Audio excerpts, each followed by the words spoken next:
여러분께서는 지금 경제학자 곽수중이 보는 새로운 시사, 곽수중의 뉴스 정면 승부와 함께하고 계십니다.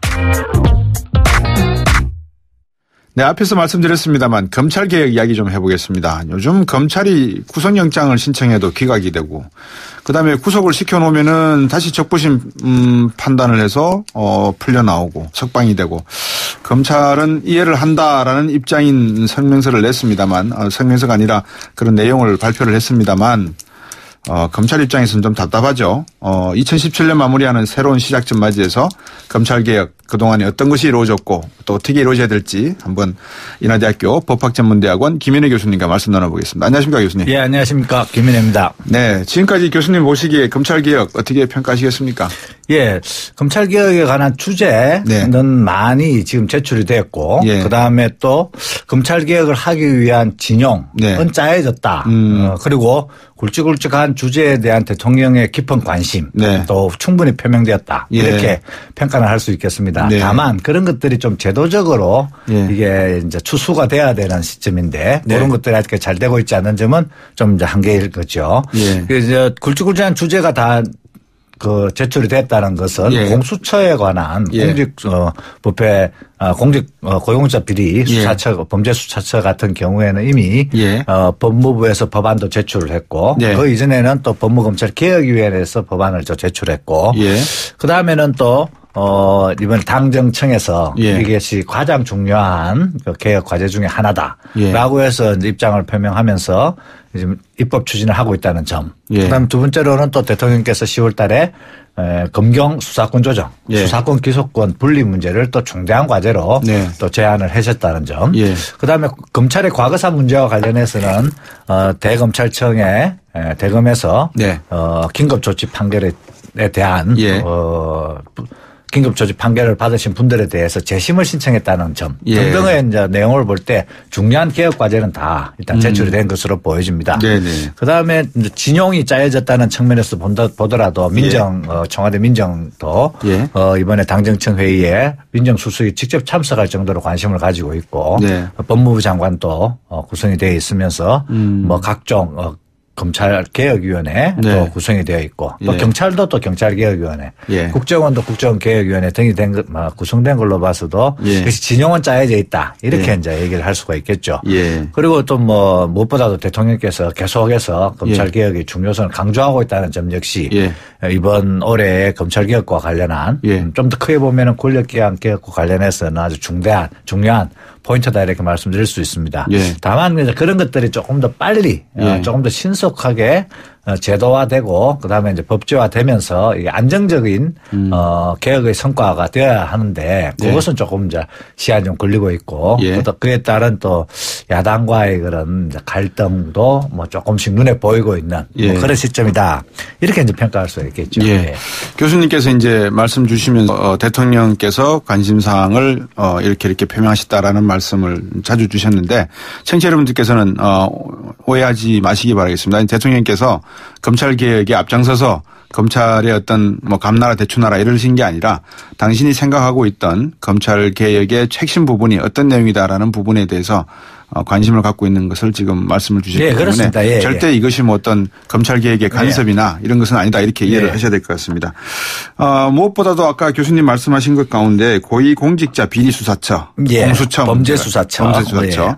이게 가장 정치적 공방도 뜨겁고 또 앞으로 관심사항인 것 같은데 경찰 개혁도 있지만 그거보다도 공직자 수사 비리처 이걸 좀 먼저 이야기 좀 해 주시죠. 어떤 방향으로 진행되고 있는지.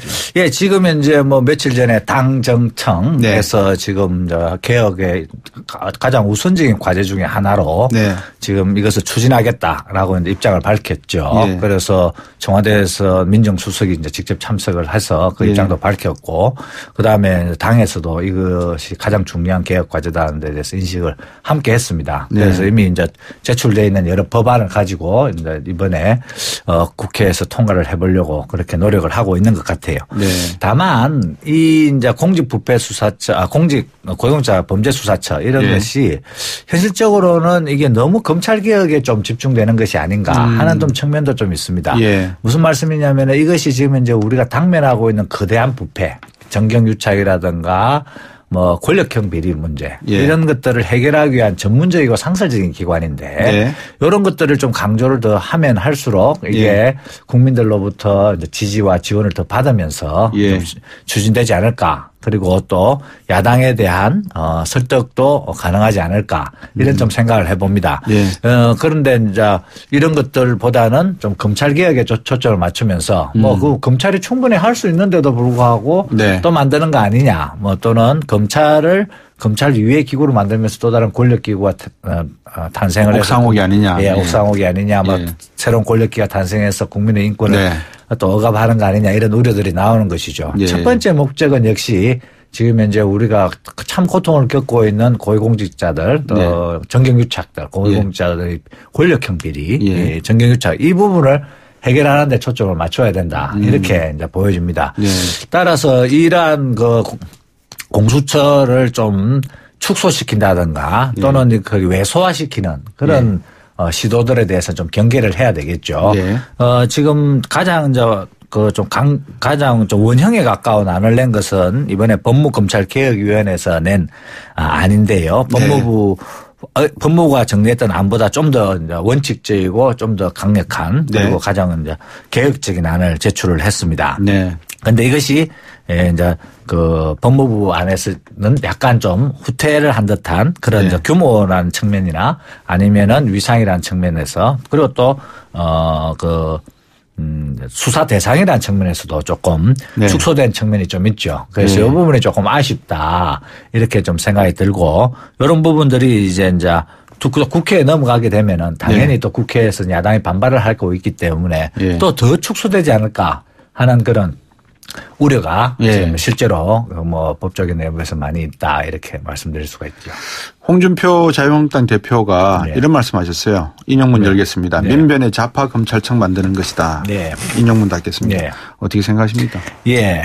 그거는 이제 전적으로 일단 법안 자체를 보지 않고 말씀하신 것 같습니다. 그 홍준표 대표께서 이제 그 말을 굉장히 공격적이고 신랄하게 하시는데요. 네. 일단은 권력기구가 아니고 부정부패, 네. 권력형 비리 문제를 이제 해결하기 위한 특단의 조치이고 이것이 유엔에서도 인정하고 있는 반부패 특별기구 중에 하나, 네. 국가적인 반부패 대책 중에 하나의 기구임이 틀림없습니다. 네. 그래서 이 부분이 당연히 이제 국가적 과제를 하는 것이기 그렇죠. 때문에 네. 그 자리에는 그 일을 적합한 사람이 해야 되는 것이죠. 네. 그것이 민변 사람이 될 수도 있고 아닐 네. 수도 있고 네. 그런 것입니다. 그런데 이런 일을 잘 하기 위해서는 처장이나 그런 차장 등 이 공수처의 책임자를 맡으실 분은 일단은 무엇보다도 공익에 관심이 많으신 분이어야 되겠죠. 그렇죠. 예.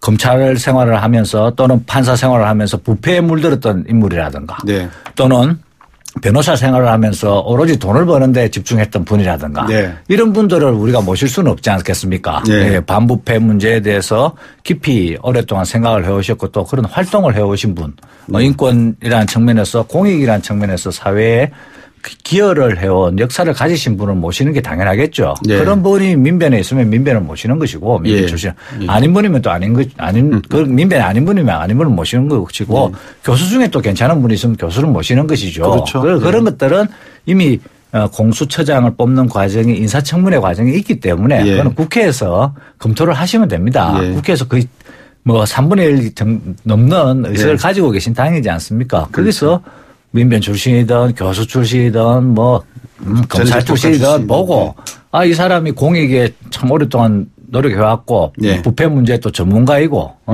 그다음에 사회와 국가를 위해서 청렴하게 살아오신 분이다. 이러면은 모시면 되는 것이죠. 네. 의사검증은 국회가 가지고 있다는 점을 꼭 네. 말씀드리고 싶습니다. 예. 이게 공수처가 나오면 특검하고는 어떤 역할 분담을 하게 되는 겁니까? 특검이 가지고 있는 문제점을 예. 이 공수처가 해결하기 위해서 예. 지금 고안이 된 것이죠. 네. 특검은 기본적으로 출범 자체가 굉장히 어렵습니다. 어렵죠. 예. 특검이 가지고 있는 한계 중에 제일 큰 한계가 그건데요. 예. 일단은 국회에서 법을 만들어야 되는데 여야 간의 여야 간의 이제 정쟁의 대상이 되어버리는 거죠. 예. 출범을 할 거냐 말 거냐가. 예. 그래서 어렵게 출범을 한다 하더라도 그다음 두 번째로는 사람들이 급조해서 모여서 수사를 하기 때문에 수사팀 사이에서의 노하우가 공유되지 않고 네. 또 그런 이런 수사 기법 이런 것들이 축적되어 있지 않은 뭐 임시적인 기구로서 이제 한계가 있는 것이죠. 네. 그러한 이제 한계를 극복하기 위해서 네. 이게 상설적이고 전문적인 네. 그런 기관으로 저희들이 이제 공수처를 오랫동안 주장을 해온 것입니다. 네. 네. 요즘 우리나라 내각 중에서 네. 가장 일을 열심히 하시는 분이 네. 이 말씀은 약간 좀 농담조로 제가 드리는 거다 이해하시고 들으시면 고맙겠습니다. 송영무 국방부 장관 같아요. 왜냐 그러면 가장 노무현 문재인 대통령이 하시고 계시는 여러 가지 정책에 대해서 좀 뭐 말씀은 좀 뭐라 그럴까요? 좀 이상하게 하시지만 약간 좀 가장 자기 나름대로의 소신을 갖고 정책을 하시는 분 같아서 그 말씀을 왜 드리려고 하냐면 공수처를 하려고 그러면 때로는 대통령의 친인척 정말 말 그대로 고위공직자들을 모두 다 수사할 수 있어야 되는데 우리나라의 검찰 환경에서 지금까지 70년 역사 속에 가능할까요? 그러니까 검찰 조직 자체 내에서 불가능하다라는 그런 경험이 사실은 우리로 하여금 특별검사라는 제도를 도입하게 만드는 것이죠.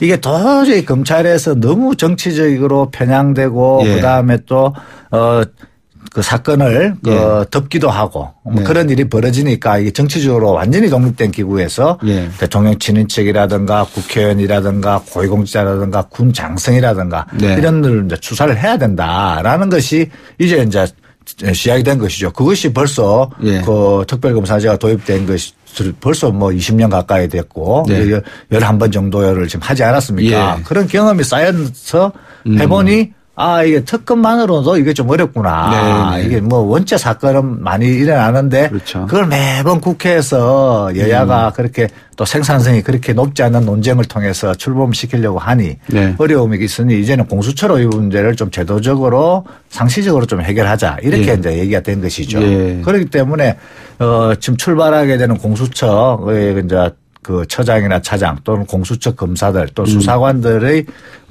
그 정치적 독립, 정치적 중립에 대한 투철한 의식 그리고 이 부패 문제에 대한 전문성 그리고 수사관으로서의 자기의 투철한 소명의식 이런 것들은 막 필수적인 그런 과정이 되겠습니다. 필수적인 요소가 되겠습니다. 이 부분을 처장이나 차장 이런 부분을 이제 임명할 때 반드시 고려돼야 되고요. 처장 부분은 그래서 공수처장은 공수처장 추천위원회를 또 구성을 하고 그다음에는 또 국회에서 또 인사청문회를 또 거치게 하고 그다음에 또 임기도 연임 못하게 만들어 놓고 그다음에 그 법무검찰개혁위원회 아닙니다마는 그 임기가 마치고 나서도 한 2년 정도는 청와대나 국가정보원에 가지 못하도록 쉽게 말하면 자기가 임명한 대통령이 있을 동안에는 공수처장 딱 한 번 하고는 어느 자리에도 가지 못하도록 이렇게 만들어 놓은 거 아니겠습니까? 그러니까 충분히 정치적 독립을 보장하는 것으로 그렇게 만들어 놓은 것이죠. 앞에서 이제 많은 청취자분들도 그러셨고 이게 이종훈 박사도 이야기가 지금 이제 문무일 검찰총장이 이 과거사 정리 행보에 나서고 있지 않습니까?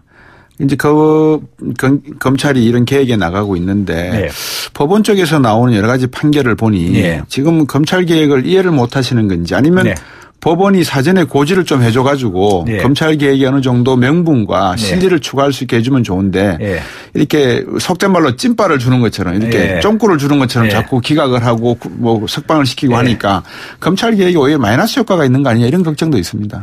이거는 좀 구분해 보셔야 됩니다. 지금 이제 검찰에서 수사를 하고 그다음에 구속을 하고 재판을 하고 하는 것은 검찰 계획이 아니고요. 이거는 이제 적폐청산이죠. 적폐청산. 그 적폐청산 과정에서는 어쨌든 간에 수사하는 기관이 있기 마련이고 또 그 수사기관의 대상이 되는 피해자가 있기 마련이죠. 충분히 인권을 보장하면서 또 그에 걸맞는 이제 소송법상의 절차를 지키면서 해야 됩니다.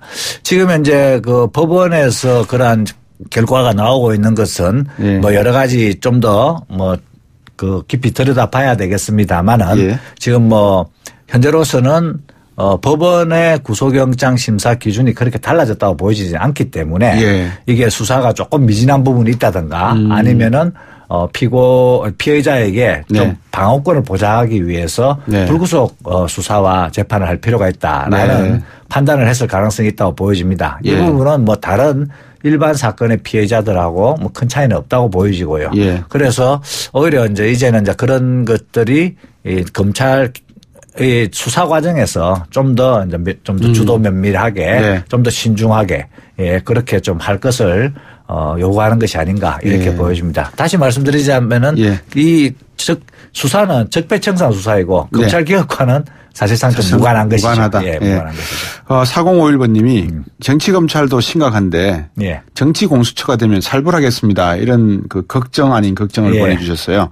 그러니까 많은 분들이 생각하시는 게 검찰개혁은 성공해야 되는데 검찰이 개혁해 나가는 과정 속에서 적폐청산도 같이 하고 있고 거기에 대한 심판도 같이 지금 하려고 하고 있는데 이게 자칫 잘못하면 다 엉클어져 가지고 적폐청산을 하는 과정에서 검찰개혁이 잘못돼 버리면 적폐청산의 이 정당성 문제마저 잘못될 가능성이 있다. 그래서 개혁이 성공해야지만 모든 것이 다 타당하다고 합리화될 수 있다라는 생각이 또 있는 것 같거든요.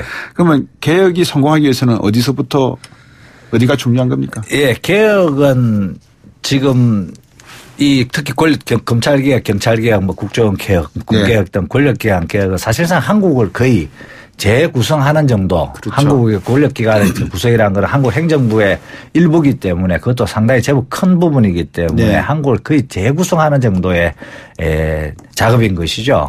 그렇기 때문에 개혁 주체 세력, 지금 현재 개혁을 끊임없이 주장해왔던 외부의 시민단체들도 포함한 그리고 지금 이제 정부에 들어가서 개혁을 하시려고 하는 지금 이제 개혁의 적임자로 지금 발탁되신 분들의 노력에 더해서 개혁 권력기관에 있는 간부들의 역할이 상당히 중요합니다. 간부들이 개혁의 필요성을 깨닫고 그 개혁을 자신의 일로 받아들이는 것이 필요하죠. 그런 의미에서 본다면은 그런 간부들에 대한 교육 이런 것들이 이제 반드시 필요하고요. 그렇게 해서 본다면은 외부의 시민단체, 그다음 촛불 혁명으로 드러났던 그런 것들, 그다음에 정부, 그다음에 지금 정부 중에서 특히 이제 검찰 개혁을 하기 위해서 발탁되셨던 분들의 노력, 그다음에 검찰이나 경찰, 국정원 내부에 또 개혁하려고 하는 의지, 이런 것들이 삼박자 잘 맞아 떨어져야 되고, 그것을 이제 끌고 나갈 수 있는 컨트롤 타워, 헤드쿼터 등의 이제 헤드쿼터들이 있어서 철저히 좀 리더십을 좀 발휘할 필요가 있다. 이렇게 좀 말씀드릴 수가 있겠죠. 청취자 여러분 좀 도움이 되셨습니까? 검찰개혁에 대한 중요한 부분을 우리 김인혜 교수께서 말씀을 주셨습니다. 검찰을 다시 생각하다 김인혜 인하대 법학전문대학원 교수님과 말씀 나눴습니다. 감사합니다, 교수님. 감사합니다.